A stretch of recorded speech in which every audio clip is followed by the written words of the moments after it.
رمضان کے آتے ہی ہر مومن کا ایک ریہرسل شروع ہوتا ہے، ایک تربیت کا خاص وقت ہے رمضان، کیونکہ قرآن میں رب تعالیٰ نے فرمایا یا ایھا الذین آمنوا کتب علیکم الصیام کما کتب علی الذین من قبلکم لعلکم تتقون، اے ایمان والو تم پر روزے فرض کیے گئے جیسے کہ پہلے والوں پر بھی فرض کیے گئے تھے۔ وجہ کیا ہے؟ لعلکم تتقون، تاکہ تمہیں پرہیزگاری حاصل ہو، تاکہ تم تقوی والے ہو جاؤ۔ تقوی اور پرہیزگاری یہ اتنی ضروری ہے تمہارے لیے کہ جس کے لیے 1 مہینہ پوری تمہاری تربیت کرائی جا رہی ہے۔ یہ تقوی کیا چیز ہے؟ میں آپ سے اگر کہوں کہ یہ بنیاد ہے تمام اعمال کی، تقوی، جو بھی عمل کریں آپ، تقوی جو ہے یہ بنیاد ہے۔ تقوی کا مطلب ہے اللہ کا خوف، اللہ کا خوف، یا جو بھی عمل کرتا ہو وہ صرف اللہ کے لیے کرتا ہو، یہ تقوی ہے۔ اور یہ ہر عمل کے لیے ضروری ہے، ہر عمل کے لیے۔ نماز میں تقوی ضروری ہے، روزے میں تقوی ضروری ہے، حج میں تقوی ضروری ہے۔ آپ دیکھیں حج کا سفر جب کرنا ہو تو رب تعالیٰ نے فرمایا وَتَزَوَّدُوا، توشہ ساتھ میں لے لینا، سفر پر جا رہے ہو حج کے لیے، ساز و سامان توشہ ساتھ میں لے لینا۔ لیکن ساتھ میں ہی کون سا توشہ اچھا ہے؟ یعنی روٹی، سالن، چاول، یہ توشہ، کپڑے لتے، حاجات، یہ توشہ؟ خود رب تعالیٰ فرماتا ہے فَإِنَّ خَيْرَ الزَّادِ تَقْوَىٰ، سب سے بہترین توشہ تقوی ہے۔ یہ تقوی کی ہر جگہ پر اللہ تبارک و تعالیٰ نے تاکید فرمائی۔ اب میں آپ کو بتاتا ہوں یہ رمضان المبارک جو 1 مہینہ تمہیں تربیت کے راستے سے گزارا جاتا ہے، کس وجہ سے؟ تاکہ تمہارے دلوں میں تقوی آئے، تقوی۔ اور تقوی کی سب سے پہلی جو تربیت ہوتی ہے، صوفیہ اکرام کے پاس جب کبھی کوئی طالب جاتا تھا مرید ہونے کے لیے یا خلافت لینے کے لیے، پہلے کا دور ایسا تھا کہ اولیاء اکرام سب سے پہلے اسے اپنی خانقاہ میں رکھ کر کے بھوکا اور پیاسا رکھتے تھے، کہ بھوک کو برداشت کرنا اور پیاس کو برداشت کرنا اگر تیری عادت بن گئی تو تقوی یوں ہی آ جائے گا۔ سید آل رسول مارہروی رحمۃ اللہ تعالیٰ علیہ، مارہرہ کے بڑے پائے کے بزرگ ہیں، اعلیٰ حضرت کے پیر مرشد، ان کے پاس ایک صاحب آئے، ایک مولانا صاحب آئے خلافت لینے کے لیے۔ شام کے وقت وہ پہنچے، سیدھے آتے ہی کہا کہ حضور آپ اپنی خلافت وغیرہ مجھے دے دیجئے۔ تو اس وقت ایسے بالکل بٹ نہیں رہی ہوتی تھی۔ آپ نے کہا آپ آج تو آئے ہیں، مہمان ہیں ہمارے ہاں، رک جائیے خانقاہ میں، کل کو بات کریں گے، رات ہو چکی۔ اور حضرت نے اپنے خادم سے کہا مولانا کی اچھی خاطر تواضع کرو۔ رات کو ان کو ایک کمرے میں رکایا گیا اور ان کو خوب مچھلی کھلائی گئی۔ حضرت کا حکم تھا کہ انہیں مچھلی پیٹ بھر کر کے کھلائیں لیکن پانی مت دینا۔ اور ایک خاص قسم کی وہاں پر مچھلی ملتی ہے اتر پردیش میں، وہ مچھلی کھلائی گئی۔ جب پیٹ بھر کر کے مولانا صاحب نے مچھلی کھائی تو خادم صاحب نے باہر سے دروازہ بند کر لیا، کمرے میں انہیں اندر چھوڑ کر باہر چلے گئے۔ وہ اندر سے پکارتے رہے پانی تو دے دیجئے، کھانا کھا لیا پانی تو دے دیجئے، کوئی سننے والا ہی نہیں تھا۔ وہ پانی کرتے کرتے کرتے اندر سے چیختے رہے، چلاتے رہے، اور پھر جو ہے ان کی آنکھیں بڑی ہو گئی تھیں پیاس کی شدت کی وجہ سے۔ ایک سی بات ہے، مچھلی کے بعد بہت تیز پیاس لگتی ہے، کیونکہ مچھلی باہر بھی پانی میں رہتی ہے، اندر بھی اسے پانی کی ضرورت ہوتی ہے۔ تو وہ چیختے رہے یہاں تک کہ اب برا بھلا کہنا بھی شروع کر دیا، میں نے ان کی بڑی تعریف سنی تھی لیکن مہمانوں کے ساتھ ایسی بدتمیزی، ایسا سلوک۔ رات بھر وہ تڑپتے رہ گئے، صبح کو جو ہے نڈھال پڑے تھے زمین پر، فجر سے پہلے دروازہ کھولا گیا، انہوں نے آؤ دیکھا نہ تاؤ، خادم کا جبہ پکڑ کر کھینچا اور لڑنے پر آ گئے ہیں، تماچے لگائے، کہا کہ یہ کوئی شرافت ہے یہ کوئی تہذیب ہے؟ اس طرح سے کھانا کھلا کر مہمان کو بغیر پانی کے بند کر کے چلے جاتے ہو؟ تو حضرت اس وقت آ گئے، حضور آل رسول رحمۃ اللہ تعالی علیہ قریب آئے، پوچھا کیا بات ہے؟ کہا آپ نے ایسا ایسا ہمارے ساتھ سلوک کیا، کہا اب آپ کو پانی دے دیا جائے گا لیکن اب خلافت نہیں دی جائے گی، اس لیے کہ پانی کی پیاس برداشت نہ کر سکے اسے تقویٰ نہیں، اور تقویٰ نہیں تو خلافت کس بات کی؟ تقویٰ کئی چیزوں سے رک جانے کا نام ہے۔ حضرت عمر فاروق رضی اللہ تعالیٰ عنہ سے پوچھا گیا تقویٰ کیا چیز ہے؟ تو آپ فرماتے ہیں کہ یوں سمجھو کہ ایک راستہ ہے جس میں دائیں جانب بھی کانٹے ہیں، بائیں جانب بھی کانٹے ہیں، سامنے تمہاری منزل ہے، دونوں راستوں سے کانٹوں سے اپنے جسم کو بلکہ اپنے کپڑوں کو بچا کر کے نکل جانا، یہی تقویٰ ہے۔ اور رسول پاک صلی اللہ تعالیٰ علیہ وسلم کی ایک حدیث پاک، الحلال بین والحرام بین، فرمایا حلال بھی واضح ہے، حرام بھی واضح ہے۔ کیا چیز حلال ہے یہ بھی پتا ہے آپ کو، کیا چیز حرام ہے یہ بھی پتا ہے۔ شراب حرام ہے، خنزیر حرام ہے، مردار حرام ہے، چوری حرام ہے، یہ سب تو پتا ہے۔ حلال بھی پتا ہے، اپنے ہاتھوں سے کمائی ہوئی چیزیں حلال ہیں، چاول، گیہوں، باجرہ، یہ سب چیزیں حلال ہیں نا آپ کے۔ پھلوں میں بہت ساری حلال ہے، جانوروں میں جو حلال ہے وہ سب پتا ہے۔ تو حلال کی لسٹ بھی معلوم ہے تمہیں، حرام کی لسٹ بھی معلوم ہے۔ حضور پاک صلی اللہ علیہ وسلم فرماتے ہیں ان دونوں کے بیچ میں کچھ چیزیں ہیں جن کے بارے میں پتہ نہیں چلتا حلال ہے کہ حرام ہے، ان چیزوں کو چھوڑ دینے کا نام تقویٰ ہے۔ بعض لوگ کیا سمجھتے ہیں حرام کو چھوڑ دینا تقویٰ ہے۔ ارے میاں، حرام کو چھوڑنا تو مسلمان کی شان ہے، ضروری ہے۔ تم شراب نہیں پیتے تو یہ تقویٰ نہیں ہے، یہ تو اسلام کا حکم ہے۔ تم جوا نہیں کھیلتے، چوری نہیں کرتے، یہ تو اسلام کا حکم ہے تمہارے اوپر۔ لیکن کچھ ایسے شک والی چیز سے بھی بچ جاتے ہو، اس کو کہتے ہیں تقویٰ، وہ تقویٰ ہے۔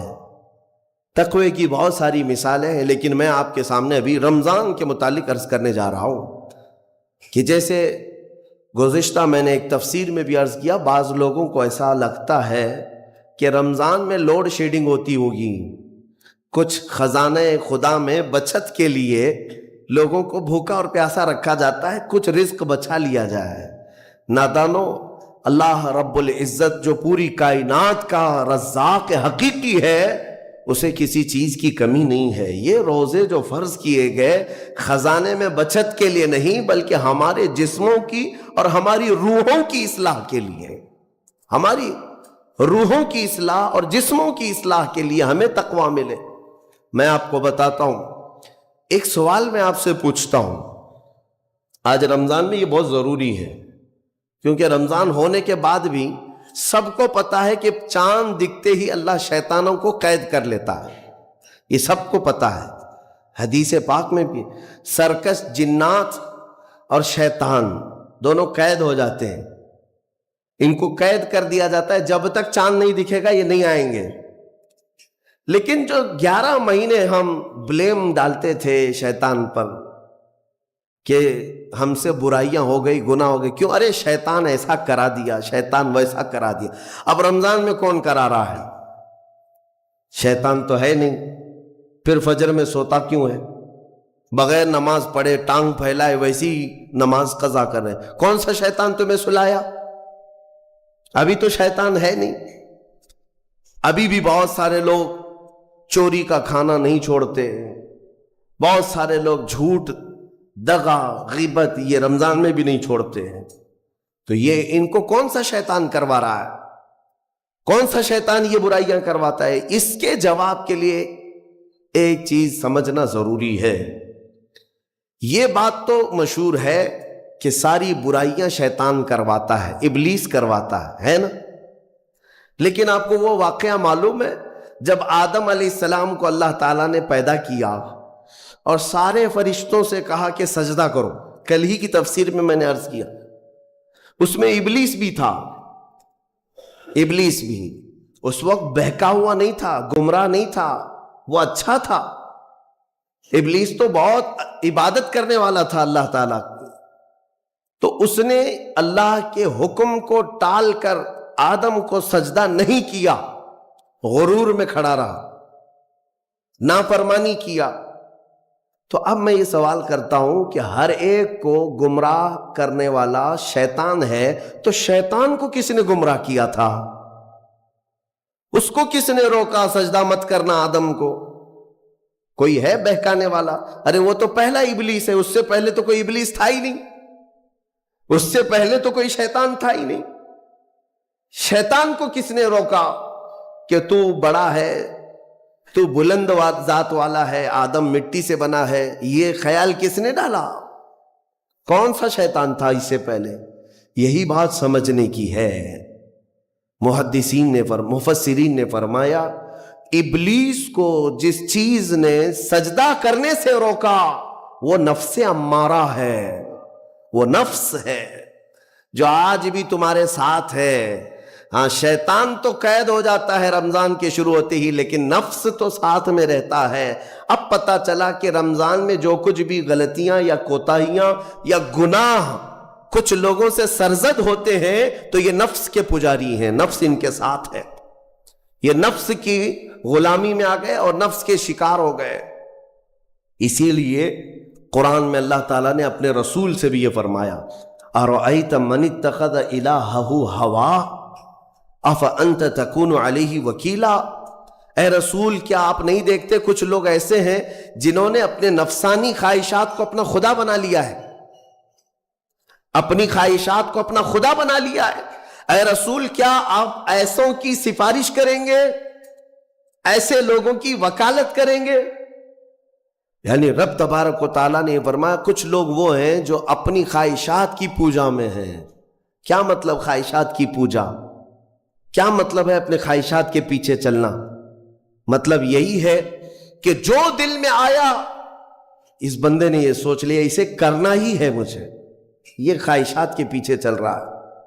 ہاں، تمہیں آرام کی فکر ہوئی، تم نے خدا کے فرمان کو ٹال دیا لیکن اپنی نفس کی سن لیا۔ اللہ تبارک و تعالیٰ کا حکم کچھ اور ہے لیکن تمہاری طبیعت کچھ اور چاہ رہی ہے۔ رب تبارک و تعالیٰ کا حکم تھا صبح صبح تمہیں اپنے گھر بلا رہا تھا، لیکن تم نے اس کی نہیں سنی، اپنے من کی سنی، اپنے نفس کی۔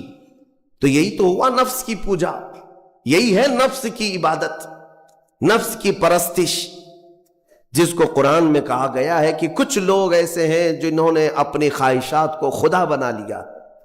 یہ نفس امارہ جس کے بھی اوپر حاوی ہو جاتا ہے، اچھے اچھوں کو یہ ان کا تقوی بھسم کر دیتا ہے، ایمان سے بھی دور کر جاتا ہے۔ اس لیے میرے عزیزوں، میں جو عرض کرنے جا رہا ہوں وہ یہ ہے کہ ہمارے لیے زندگی میں سب سے بڑا چیلنج اپنے نفس امارہ سے لڑنا۔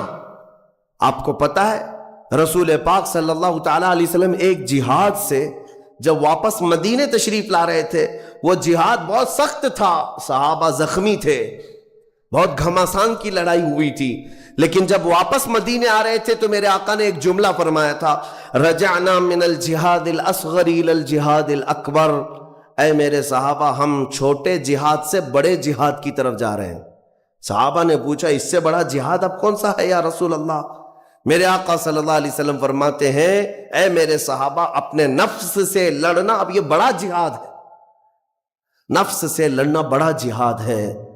میرے عزیزو، یہ خواہشات کو ہی ختم کرنا ہو، اس نفس کو اگر کنٹرول میں لانا ہو تو کیا کرو گے؟ نفس امارہ سب کے پاس ہے۔ قرآن میں مولا فرماتا ہے وَمَا أُبَرِّئُ نَفْسِي إِنَّ النَّفْسَ لَأَمَّارَةٌ بِالسُّوءِ إِلَّا مَا رَحِمَ رَبِّي، کوئی اپنے نفس سے بچ نہیں پائے گا سوائے وہ شخص جس پر میرا رب رحم فرمائے۔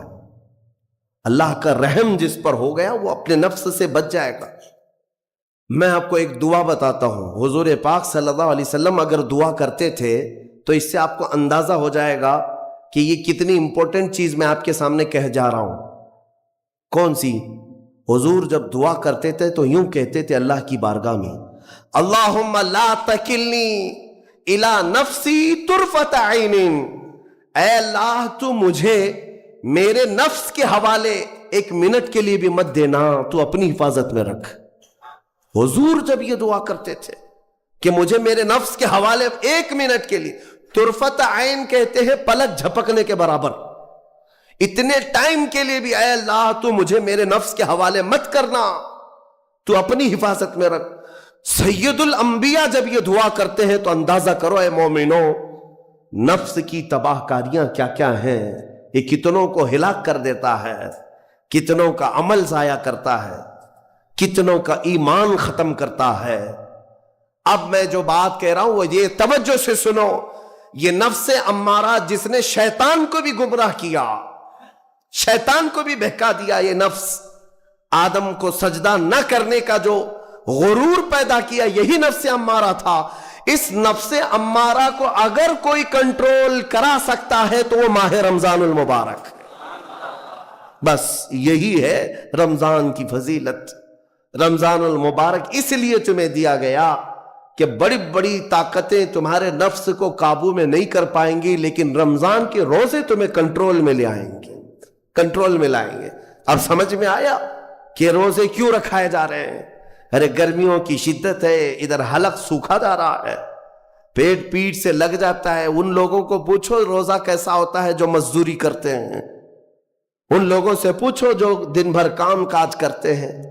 میرے عزیزوں، روزے رکھنے کے بعد کیا رب تبارک و تعالی کسی کو اس کی طاقت سے زیادہ تکلیف دینا چاہتا ہے؟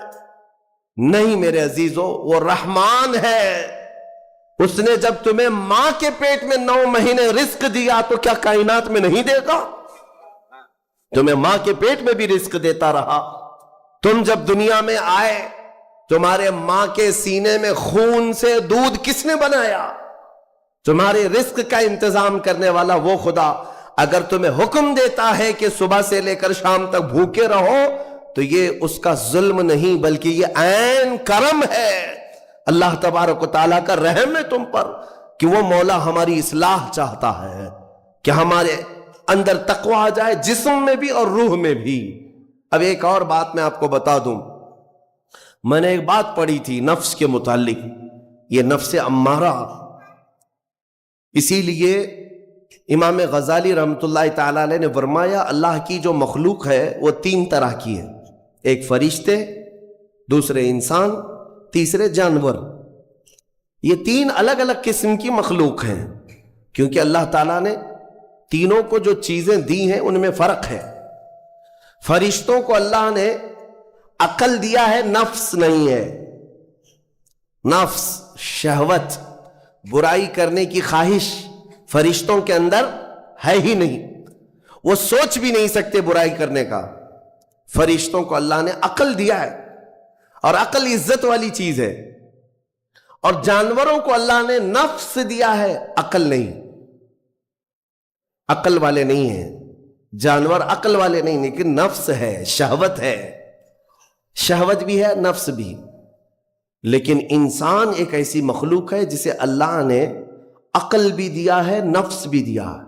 مطلب یہ ہے کہ تمہیں اللہ نے ایک چیز فرشتوں والی دی ہے، ایک چیز جانوروں والی بھی دی ہے، دونوں تمہارے اندر ہے، عقل بھی ہے، نفس بھی ہے۔ لیکن امام غزالی فرماتے ہیں توجہ، جو بندہ نفس ہونے کے باوجود گناہوں سے اپنے آپ کو بچا لیا، وہ بندہ فرشتوں سے بھی افضل ہے۔ کیوں؟ فرشتے اس لیے بچے ہوئے ہیں کہ ان کے پاس نفس ہے ہی نہیں، اور تم بچ رہے ہو تو کمال کی بات ہے، نفس ہوتے ہوئے بھی گناہ سے بچ گیا تو اس انسان کا مقام فرشتوں سے بھی اعلیٰ ہے۔ لیکن ساتھ ہی امام غزالی یہ بھی فرماتے ہیں عقل ہونے کے باوجود اگر گناہوں سے نہیں بچتا تو پھر وہ جانوروں سے زیادہ ذلیل ہے، کتے اور خنزیر سے بھی گیا گزرا ہے، کیونکہ جانور تو بیچارہ معذور ہے، اسے عقل نہیں ہے، نفس ہے۔ تمہارے پاس عقل ہے، اس کے باوجود حرام کاریاں کر رہے ہو تو جانوروں سے زیادہ گر گئے۔ فیصلہ تمہارے ہاتھ میں ہے کہ تم کون سی زندگی گزارنا چاہتے ہو، کون سی، کہ تم نفس کے پجاری بن جاؤ یا عقل کا صحیح استعمال کر کے فرشتوں والی صفات پر عمل کرو۔ عزیزان گرامی وقار، نفس اور عقل یہ جو 2 چیزیں ہیں، ان کو میں آپ کے سامنے تھوڑا سا کھول کر کے عرض کرتا ہوں۔ عقل جو ہے عزت والی چیز ہے، جسے بھی دی گئی ہے وہ عزت والا ہے۔ کیوں عزت والی ہے یہ عقل؟ پوری دنیا میں عقل کا ہی تو کمال ہے۔ جس کے پاس عقل ہے وہ بادشاہ ہے، جس کے پاس عقل ہے وہ لوگوں کو ہانکتا ہے، پوری دنیا کو ادھر سے ادھر کر سکتا ہے۔ عقل اور نفس جو ہے، نفس برائیوں کی طرف بلانے والا، عیاشی کی دعوت دینے والا، موج مستی کرانے والا اور اپنے آپ کو تباہ کروانے والا۔ اچھے بھلے نوجوان 25 سال کی کڑیل جوانی ہے، کون ہے جو انہیں نشے کے اڈے پر لے جاتا ہے؟ کون ہے جو ان کو تباہ و برباد کرتا ہے؟ نوجوان کو اچھی طرح سے معلوم ہے کہ میں کوکین، افیون، ہیروئن لوں گا تو میرے جسم کے ساتھ کیا ہوگا، اسے معلوم ہے، لیکن اس کے باوجود عیاشی کروانا یہ نفس کی عادت ہے۔ کسی کے اوپر نفس غالب آتا ہے، کسی کے اوپر عقل غالب آتی ہے۔ عقل جس کے اوپر غالب آ گئی وہ اچھا آدمی ہے، نفس جس کے اوپر غالب آ گیا وہ شیطان کا پجاری ہو گیا، نفس کی سننے والا۔ اب یہ دونوں جو چیزیں ہیں میں بتاتا ہوں آپ کو۔ روایت میں ملتا ہے کہ جب اللہ نے عقل کو بھی پیدا کیا اور نفس کو بھی پیدا کیا تو اپنے سامنے حاضر کیا، عقل سے پوچھا کہ اے عقل بتا میں کون ہوں اور تو کون ہے؟ عقل نے کہا یا ربی انا عبدک وانت ربی، اے اللہ میں تیرا بندہ ہوں اور تو میرا رب ہے۔ عقل نے کیا کہا؟ میں تیرا بندہ ہوں اور تو میرا رب ہے۔ اللہ نے عزت سے نوازا، اقرار کیا نا بندہ ہونے کا، عقل نے اقرار کیا۔ پھر نفس کو بلایا، نفس سے پوچھا بتا میں کون ہوں اور تو کون ہے؟ نفس نے کہا انت انت انا انا، تو ہے میں ہوں۔ یہ غرور تھا نفس کے اندر، یہ گھمنڈ تھا نفس کے اندر کہ میں ہوں۔ نفس جس کے اندر غالب آتا ہے وہ آج بھی یہی کرتا ہے، میں ہوں، کسی کے سامنے کیا جھکنا ہے۔ تو حکم ہوا کہ اس نفس کو 100 سال جلایا جائے۔ 100 سال جلایا گیا، اس کو عذاب دیا گیا نفس کو۔ 100 سال بھگتنے کے بعد، آگ کی تپش بھگتنے کے بعد اسے پھر لایا گیا نفس کو۔ اللہ تعالیٰ نے پوچھا اے نفس بتا میں کون ہوں اور تو کون ہے؟ نفس نے کہا انت انت انا انا، تو ہے میں ہوں۔ غرور نہیں ٹوٹا، گھمنڈ نہیں ٹوٹا۔ حکم ہوا اللہ کی طرف سے فرشتوں کو، اس نفس کو اب 100 سال تک بھوکا اور پیاسا رکھا جائے، کوئی چیز نہ دی جائے۔ اسے سخت سزا دی گئی، بھوک اور پیاس کی نفس کو کوئی چیز نہیں دی گئی۔ 100 سال کے بعد پھر اس کو حاضر کیا گیا، پوچھا گیا بتا کون ہوں میں؟ نفس نے کہا اے اللہ تو میرا خدا ہے، میں تیرا بندہ ہوں۔ فرمایا بزرگوں نے کہ نفس کو اگر کوئی جھکا سکتا ہے تو وہ بھوک ہے، اسی لیے مولا نے رمضان کے روزے تم پر فرض فرمایا۔ نفس کو جھکا سکتے ہو، نفس کو کنٹرول میں لا سکتے ہو تو بھوک کے ذریعے سے۔ ہاں یہ بھوک اور پیاس یوں ہی نہیں دی گئی ہے۔ دنیا اگر سمجھتی ہو کہ مسلمانوں کو یہ بھوکا اور پیاسا رکھوایا جا رہا ہے تو انہیں کیا خبر ہے کہ روح کسے کہتے ہیں، نفس کسے کہتے ہیں؟ جو آلریڈی غلاظت میں پڑے ہوئے انہیں کیا سمجھ ہے؟ لیکن الحمدللہ ہمارا تصور ہے آخرت کا، ہمارے ہاں تصور ہے جنت کا، ہمارے ہاں تصور ہے جہنم کا، اللہ کی بارگاہ میں حساب کا۔ اس لیے ضروری یہ بن پڑتا ہے کہ ہم اپنی دنیا میں ہی اصلاح کریں۔ میرے عزیزوں، اس نفس کی جو تباہ کاریاں ہیں اس سے بچنا ہر نوجوان کے لیے آج ضروری ہے۔ تم روزوں کو ہلکے میں مت لو۔ اس سے پہلے بھی میں کہا کرتا تھا، آج پھر سے میں ریپیٹ آپ کے سامنے کہتا ہوں، مسلمان کے لیے روزے جو فرض کیے گئے آپشنلی نہیں ہے میرے عزیز، یہ آپشنلی نہیں ہے، اختیاری نہیں ہے، جسے چاہے وہ رکھے، جسے چاہے وہ چھوڑے۔ ہاں ہمارے ہاں معاشرہ ایسے ہی ہے نا، ہاں صبح اٹھ کر کے لوگ پوچھتے رہتے ہیں روزہ ہے، روزہ ہے؟ کیوں پوچھ رہے ہو روزہ ہے؟ مسلمان ہے تو روزہ فرض ہے، روزہ فرض ہے۔ اگر میں آپ کو پوچھوں اچھا لگے گا؟ انسان ہو اچھا لگے گا، سامنے دکھ تو رہا ہے انسان ہے، پھر کیا پوچھنا ہے؟ مسلمان کے لیے روزہ ایسا ضروری ہے جیسے اس کے لیے انسان ہونا ضروری ہے۔ وہ روزے چھوڑتا کیوں؟ ہاں چند ہی چیزیں ہیں جہاں تخفیف دی گئی ہے شریعت میں، وہ سفر ہے یا مرض ہے، ایسا مرض کہ جس سے وہ نہیں برداشت کر پاتا، اس میں اللہ تعالیٰ نے اسے چھوٹ دی ہے، رخصت دی ہے، یا حاملہ عورت ہے، یا دودھ پلانے والی عورت ہے، یا پھر اب بہت سارے لوگ ایسے ہیں جو ہٹے کٹے ہیں، تندرست ہیں، توانا ہیں، روزے چھوڑے ہوئے ہیں۔ میرے عزیز، سب ہونے کے بعد اگر روزہ چھوڑنے کی کسی کو رخصت ہے نا، تو وہ صرف ان عورتوں کو جن کی ماہواری آتی ہے مہینے میں یا بچے کے بعد، حیض و نفاس والی عورتوں کے لیے روزہ نہیں ہے۔ تو میں ان لوگوں سے پوچھتا ہوں، کیا تمہاری بھی ایسی کیفیت ہے جو تم روزہ چھوڑے گھوم رہے ہو؟ ناپاک ہو؟ ناپاکی آئی ہے؟ نہیں ہے تو پھر کیوں روزہ چھوڑتے ہو؟ ایک روزے کو چھوڑنے کی سزا حدیث میں بتائی گئی 900 سال دوزخ میں رکھا جائے گا۔ 900 سال۔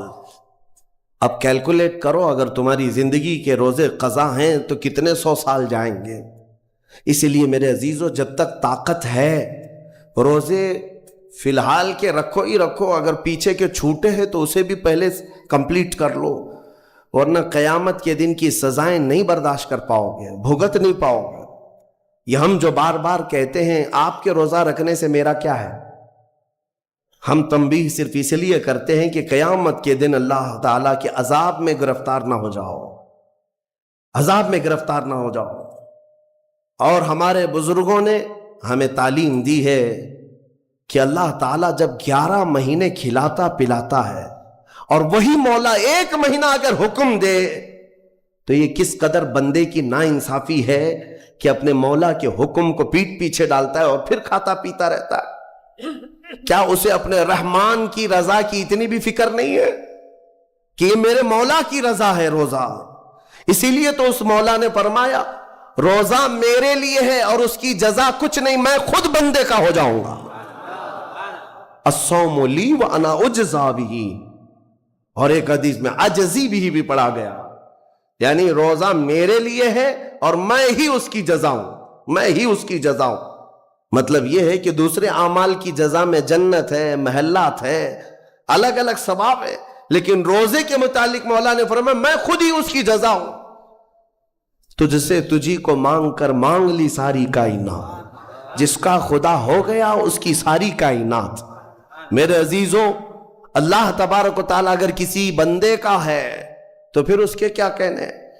اچھا، ایک اور اس میں حکمت یہ ہے، روزہ جو رکھا جاتا ہے یہ بندے اور اللہ کے بیچ کا راز ہے، دوسرے کسی کو پتہ نہیں۔ میرا روزہ آپ کو نہیں معلوم، آپ کا روزہ مجھے نہیں معلوم۔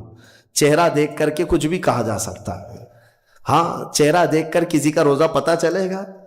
آپ کل سحری کر کے نیت کر کے روزے سے آئے ہیں، کسی کی پیشانی پہ تو لکھا نہیں ہے کہ یہ روزے دار ہے، آپ نے کہا ہم نے مان لیا، لیکن حقیقت کیا ہے یہ تم جانو گے، اللہ ہی جانے۔ بہت سارے تمہارے پاس موقع ایسے آتے ہیں جب ایک ایک گھونٹ نگل سکتے ہو، وضو کے بیچ میں، غسل کے بیچ میں، جب کوئی نہ دیکھ رہا ہو تب چٹکیاں لے کر اندر ڈال سکتے ہو، کوئی نہ دیکھ رہا ہو۔ لیکن بندے اور مولا کے درمیان کا ایک راز ہے روزہ۔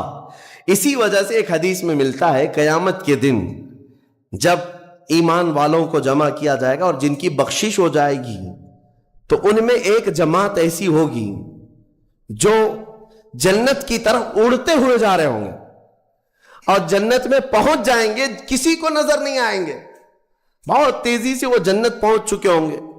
باب الریان ایک دروازہ ہے جو صرف روزے داروں کے لیے، جن کے روزے اللہ کی بارگاہ میں پسند آ گئے، وہ دروازہ صرف ان کے لیے، وہاں پہنچ چکے ہوں گے۔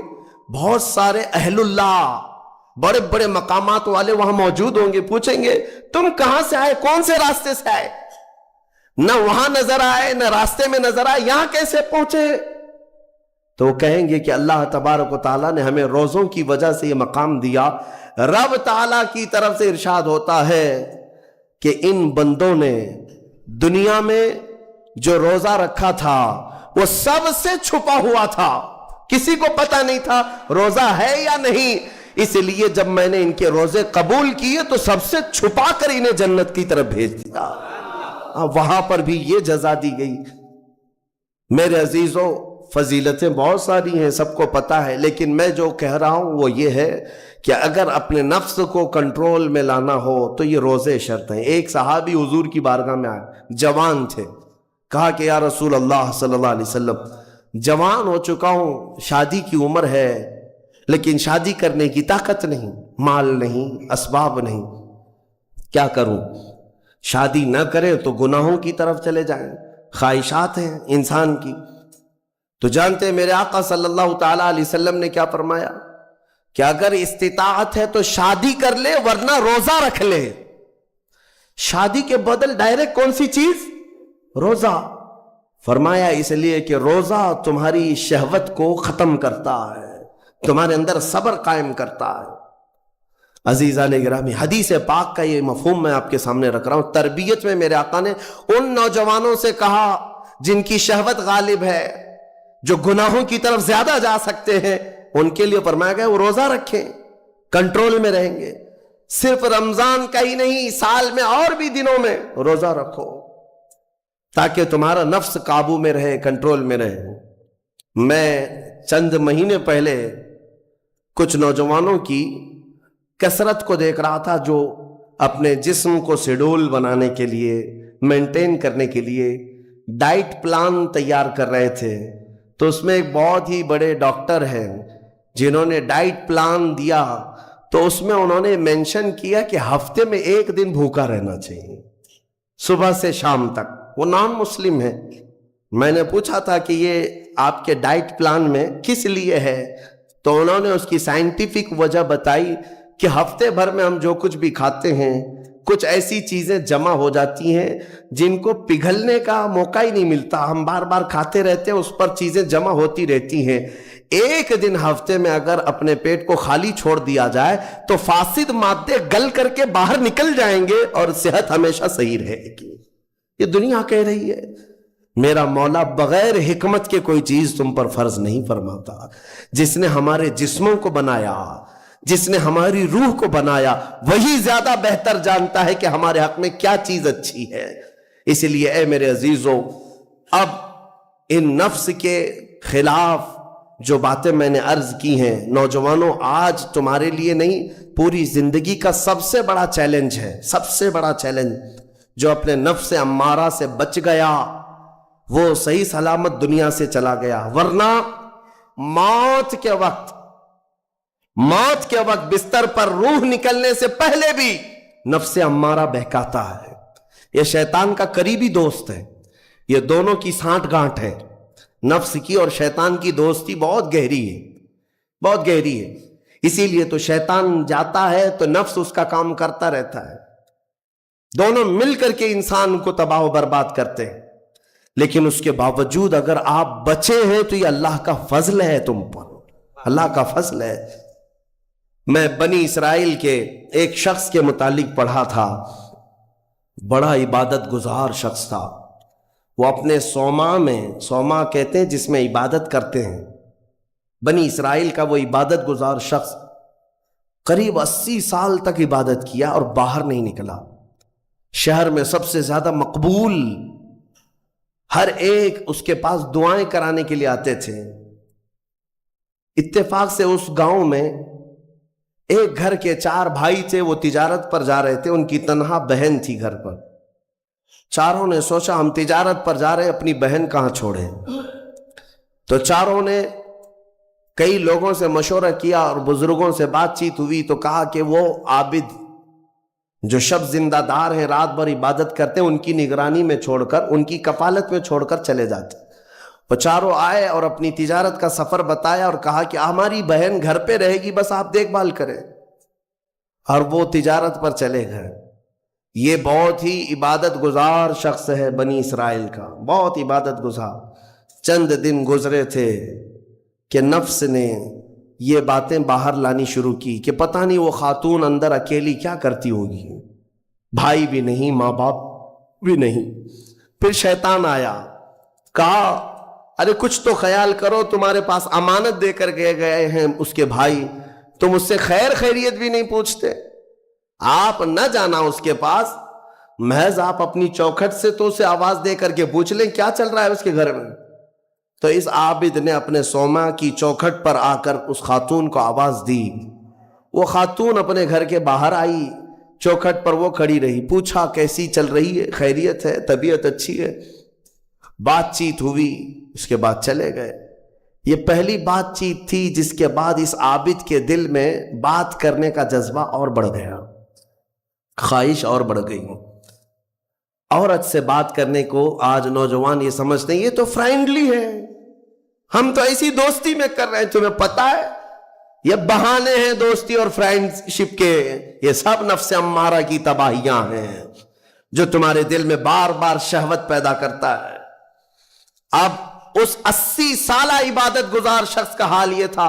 دوسرے دن صبح پھر سے باہر چوکھٹ پہ آیا، اس خاتون کو بلایا بات چیت کے لیے. وہ پھر بات چیت کرنے لگی، ادھر سے بھی بات ادھر سے بھی بات. چند دن گزرے کہ اب گھنٹوں بات ہونے لگی، خیر خیریت چھوڑو، گھنٹوں بات ہونے لگی. عبادت میں بھی فرق پڑ گیا. ایک خاتون کی طرف، ایک عورت کی طرف دل کا میلان بڑھتا چلا گیا. یہ نفس ہے، نفس ہے. جہاں پیٹرول ہو اور پھر آگ ہو، ایسا نہیں ہو سکتا کہ دونوں میں ایک بھی ادھر سے ادھر ہو جائے تو آگ نہیں لگے گی، بھڑکے گی نہیں.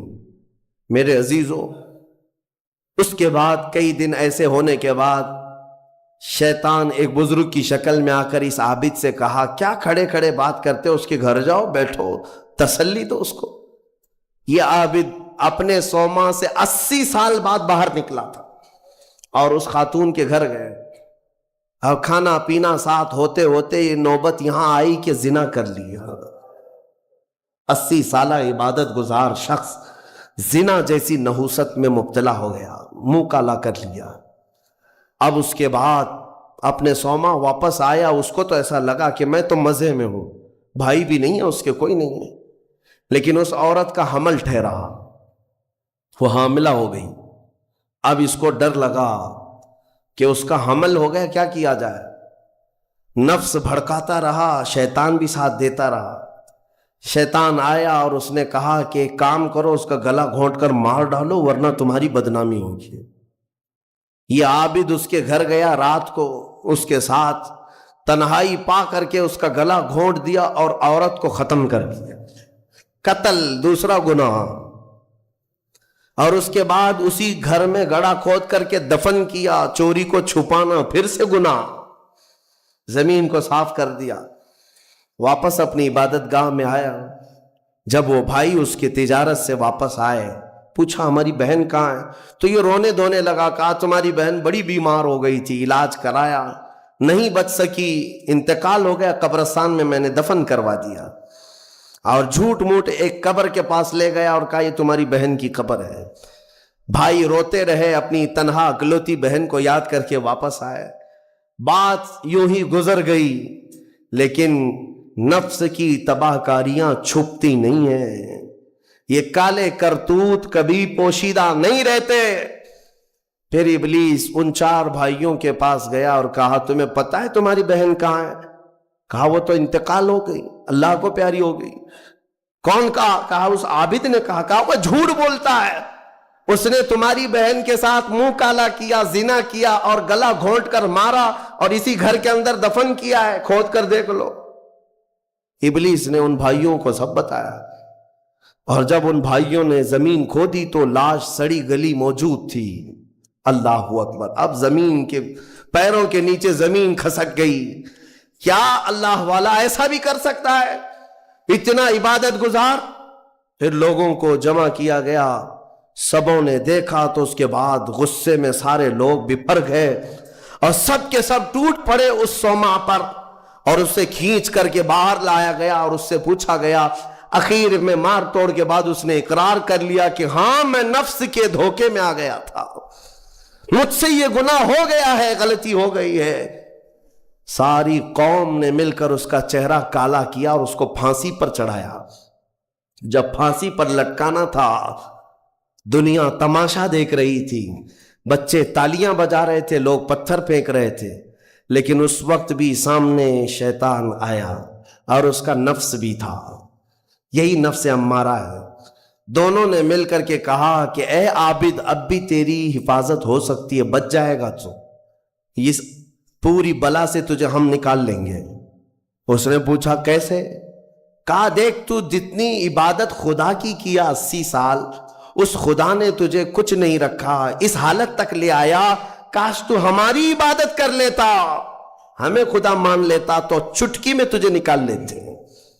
نفس کی سن لیا اس عابد نے، کہا صحیح بات ہے، اتنے سالوں تک خدا کی عبادت کرتا رہا پھر بھی پھنسا ہوں، کچھ بھی اچھا نہیں ہو رہا ہے میرے ساتھ، ایک غلطی ہوئی اس کی سزا ہی ہو رہی ہے، نفس صحیح کہہ رہا ہے۔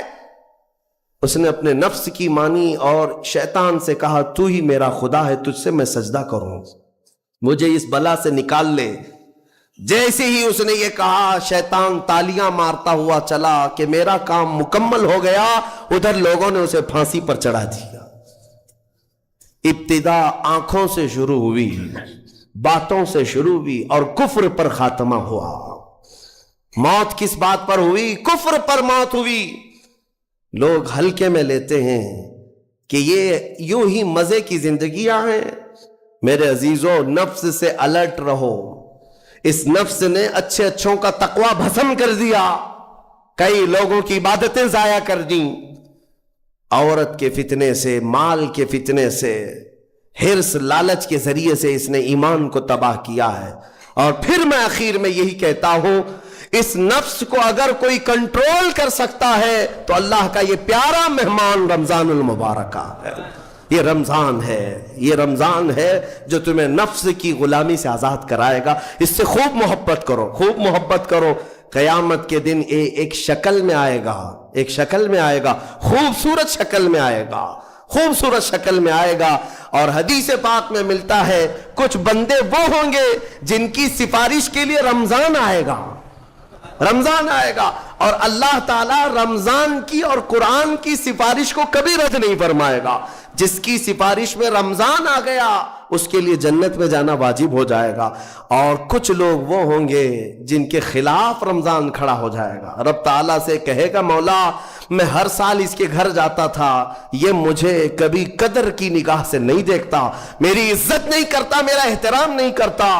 رمضان کچھ لوگوں کی شکایت کرے گا، وہ بندہ کہتا ہے مولا میں اس کو پہچانتا ہی نہیں، یہ کون نیا آدمی ہے؟ مولا فرمائے گا یہ میرا مہمان رمضان ہے جو ہر سال تیرے گھر آتا تھا، تو بے قدری کرتا تھا، بے احترامی کرتا تھا، اور آج رمضان تیرے خلاف کھڑا ہو گیا، اس لیے تجھے جہنم میں جانے کا پروانہ دیا جاتا ہے۔